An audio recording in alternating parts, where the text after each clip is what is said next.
Salut, c'est Hassan de Fitsport. Et aujourd'hui, on se retrouve pour parler des trois grosses erreurs que je vois que je vois fréquemment en salle de sport.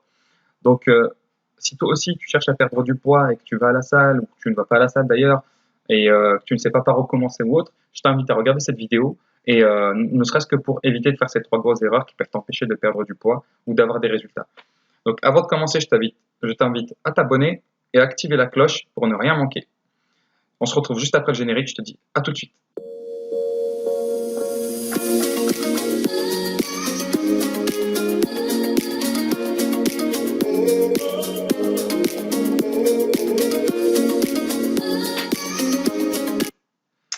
Ok, alors avant de commencer, sache que tu peux télécharger mon guide Mincir en un quart d'heure qui se trouve en description. C'est un guide totalement gratuit et tu y apprendras énormément de choses. Allez, on démarre. Donc la première erreur, c'est faire du cardio pour perdre du poids. Pourquoi est-ce que c'est une erreur? Alors en fait, déjà, ce qu'il faut savoir, c'est que le cardio, c'est bon pour la santé. Il n'y a pas de problème là-dessus, notamment pour ta santé cardiovasculaire. Par contre, pour perdre du poids, c'est pas forcément une bonne idée. Pourquoi? La première des choses, c'est que le cardio consomme le muscle. Et comme tu le sais probablement déjà, hein, je le répète déjà, je le répète assez souvent dans mes vidéos et dans mes publications Instagram, c'est que en fait, plus tu perdras du muscle, plus ton métabolisme va ralentir. Et s'il ralentit, ben, en fait, tu dépenseras moins d'énergie au quotidien. Donc le but du jeu, c'est quoi? C'est de faire le contraire, c'est de prendre un peu en muscle. Donc il n'y a pas besoin d'être un bodybuilder ou autre, hein, simplement d'être un peu plus tonique ou autre. Et ne serait-ce que de prendre un tout petit peu de muscle fait que tu dépenseras plus de calories, ne serait-ce que pour vivre. Et du coup, si tu dépenses plus de calories, tu perdras plus de poids au quotidien.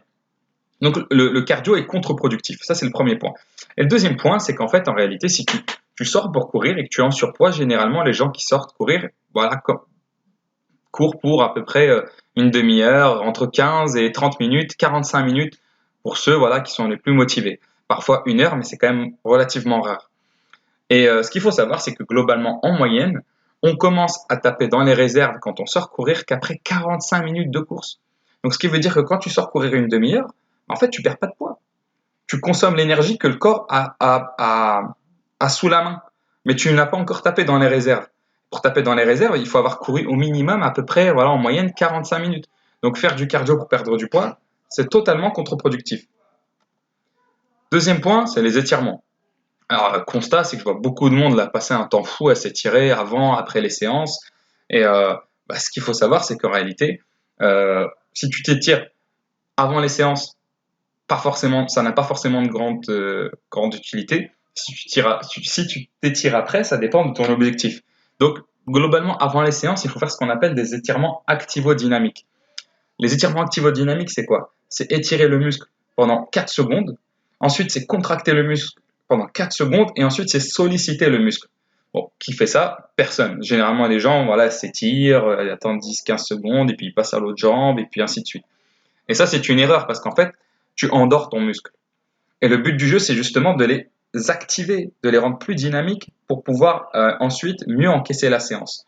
Donc ça, c'est la première erreur. Et après les séances, pareil, pourquoi s'étirer? En fait, enfin, tout dépend de ton objectif. Si tu veux prendre du muscle, oui, tu peux t'étirer. Pourquoi? Parce qu'en fait, quand tu fais ta séance de muscu, tu casses des fibres musculaires.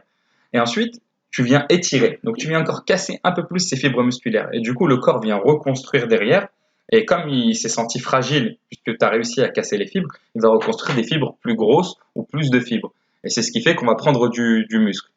Par contre, si ton but c'est simplement d'éviter les courbatures ou autre, alors le mieux c'est de ne pas du tout étirer, de boire beaucoup d'eau et de faire des douches froides. Pourquoi froide? Parce qu'en fait, froide va agir, va avoir l'effet contraire des étirements, c'est-à-dire ça va être de rapprocher les fibres musculaires et donc d'éviter les courbatures. Troisième erreur que je vois très régulièrement, c'est les personnes qui font énormément d'exercices par séance. Là, j'ai mis 10 exercices, mais ça pourrait très bien être juste déjà 5 ou 6, c'est déjà énorme. Donc posez-vous la question, combien d'exercices par séance est-ce que vous faites et combien de temps passez-vous à la salle? Alors, pour être honnête avec vous, que ce soit mes clients, alors moi, mes clients, généralement, je leur conseille pas d'aller dans les salles voilà, publiques. Soit ils sont avec moi, soit ils ont un programme et ils peuvent le faire directement chez eux ou dehors. Hein. Franchement, il n'y a pas besoin d'avoir un abonnement à la salle pour avoir des résultats, loin de là. Et en fait, ce qu'il faut savoir, c'est que plus tu vas faire d'exercices, plus ta séance va durer, plus tu vas perdre en efficacité. Et, euh, et donc forcément, Si tu perds en efficacité, bah c'est pas bon.